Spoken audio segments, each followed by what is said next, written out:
আমাদের মতন হুজুর বানান, এটা আমি বলছি না ভাই, এটা বলছি না। একটা মুসলমানের ছেলে মাস্টার হবে, ডাক্তার হবে, ইঞ্জিনিয়ার হবে, প্রফেসর হবে, উকিল হবে, জজ হবে, ব্যারিস্টার হবে, এটা একটা মুসলমানদের গর্বের বিষয়, এটা মুসলমানদের গর্বের বিষয়। কিন্তু যে শিক্ষায় শিক্ষা করছো ভাই, তুমি করো, কিন্তু বেয়াদব হইও না, বেয়াদব হইও না।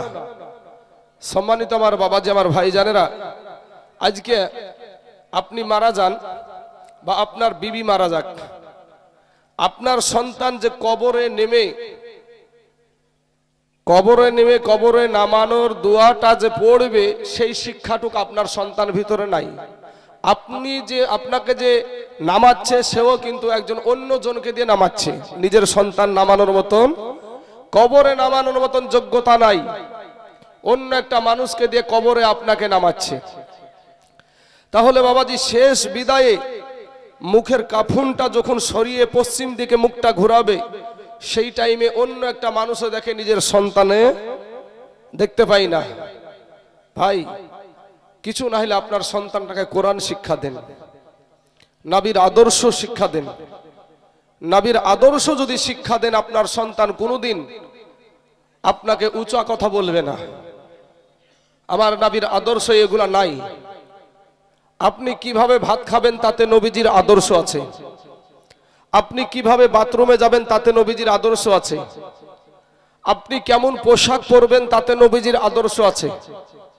আপনার বাবা মায়ের সাথে কেমন ব্যবহার করবেন, তাতে নবীজির আদর্শ আছে। বাবা মা কিভাবে সন্তানের সঙ্গে আদর্শ ব্যবহার করবে, তাতে নবীজির আদর্শ আছে। আপনি দেশের মেম্বার হয়ে কেমন করে দেশ পরিচালনা করবেন, তাতে নবীজির আদর্শ আছে। শুধু তাই না বাবা, মাথার চুল কাটবেন, তাতেও নবীজির আদর্শ আছে। সুন্নাতি চুল কাটা আছে ভাই, কিন্তু আপনার ঘরের সন্তান সেলুনে যায়, সেলুনে যায় নাপিতকে বলছে, নাপিত ভাই আমাকে বান্দর কাট দেন, নাহলে হলুমান কাট দেন। মাথার ভিতরে টিকটিকিও বানাচ্ছে বাবা। বাবা মনে করছে আমার বেটা ঠিক আছে, বাবার আনন্দ, মায়ের আনন্দ, খুব স্টাইল করে ঘুরছে। কিন্তু ভাই রে, আমি আপনাদেরকে একটা কথা বলি, যে আমি তাইজুল ইসলাম দাড়িগুলা কেটে যদি, টুপিটা রেখে দিয়ে যদি জিন্সের প্যান্ট পরে, টাইট শার্ট প্যান্ট পরে যদি রাস্তায় ঘুরে বেড়াই, কারো বাবার ক্ষমতা নাই আমাকে কিছু বলার। যেমন আপনাকে কিছু বলতে পারছি না। আপনাকে যদি ডাইরেক্ট বলি যে এই কথা, এই কাজ করেছো কেন, তখন বলবে আপনার বাপের টাকাতে করেছি নাকি, আপনার বাপের টাকায় করেছি, আমার বাপের টাকায় আমি করেছি, তো আপনার লাগছে কেন? এখনকার ছেলেদের বাবাজি বলতে একটুও দ্বিধাবোধ হবে না। ছেলেরা যদি এখন, ছেলেরা মুরব্বী মানুষদেরকে সম্মান দেওয়া ভুলে গিয়েছে।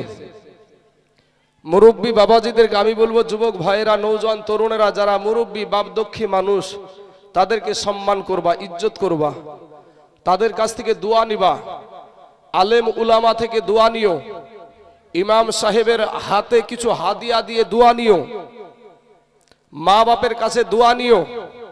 তুমি জিরো থেকে আমার আল্লাহ তোমাকে হিরো বানায়া দিবে। জোরে বলেন সুবহানাল্লাহ। বাবাজি আমার সোনা মানিকেরা, আমাদের ভিতরে অনেকেই জালসা শুনতে হয়, শুনছি। আর একটা বিষয় হলো, যারা রাস্তায় ঘুরছে তারাও কিন্তু বলে এসেছে যে আমরা জালসা শুনতে যাচ্ছি। জালসা শোনার নাম করে এসে রাস্তায় বাবাজি ভণ্ডামি করে বেড়াচ্ছে, রাস্তায় ঘোরাঘুরি করছে। এই ছেলেগুলা বাড়িতে বলে এসেছে আমি জালসা শুনতে যাচ্ছি।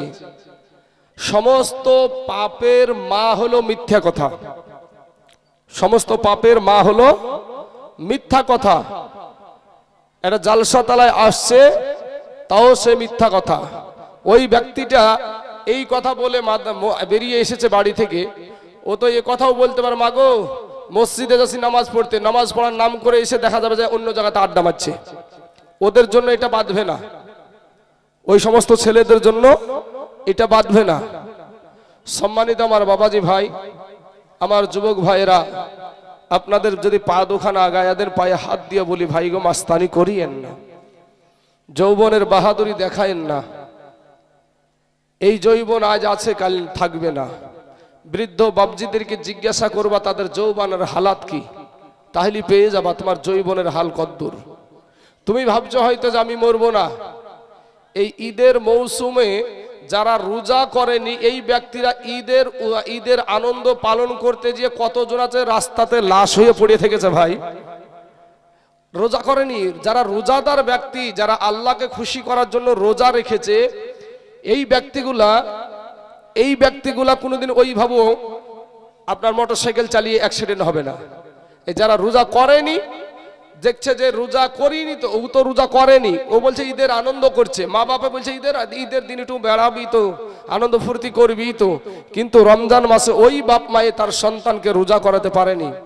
আর যে রোজদার ব্যক্তি হবে সে সারা মাস রোজা রেখেছে, সাহারি থেকে নিয়ে সূর্য অস্ত পর্যন্ত, ইফতার পর্যন্ত ওই ব্যক্তিটা রোজা রেখেছে দুনিয়ার কাউকে খুশি করার জন্য নয়। একটা রোজাদার ব্যক্তি বাড়িতে দরজা লাগিয়ে দিয়ে ঘরের ভিতরে যদি খেয়ে নেয় কেউ দেখতে পাবে না, আবার টয়লেটের ভিতরে যদি খেয়ে নেয় তো কেউ দেখতে পাবে না ভাই। কিন্তু ওই ব্যক্তিটা খায় না, বিষয়টা কি?